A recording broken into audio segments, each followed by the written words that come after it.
భద్రాచల రామాలయంలో అన్నదానం నిమిత్తం డిజిటల్ టోకెన్ల జారీ ప్రక్రియ తన ప్రత్యేకతను చాటుతోంది. ఇంతకుముందు క్యూలో వేచి ఉన్న భక్తులకు పరిమిత సంఖ్యలో అన్నదానం టికెట్లను ఇచ్చేవారు.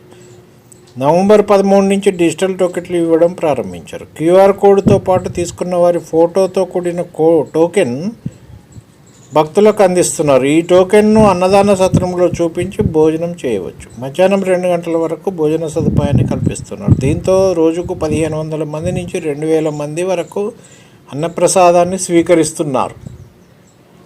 ఈ విధానంతో అన్నదాన ప్రక్రియ మరింత సౌకర్యవంతంగా సాగుతుందని నిర్వాహకులు చెబుతున్నారు. ఇదే విధంగా ప్రోటోకాల్ దర్శనాలను డిజిటల్ వ్యవస్థను అమలు చేస్తున్నారు. సిఫార్సు చేసిన వారి వివరాలతో పాటు దర్శనానికి వచ్చిన వారి ఫోటోలను కూడా డిజిటల్ టోకెన్లో పొందుపరుస్తున్నారు. Very good. భద్రాచల రాముని దర్శనానికి పోయినప్పుడు అక్కడ అన్నదానంలో ప్రసాదం స్వీకరించండి. అద్భుతమైన దర్శనం చేసుకోండి.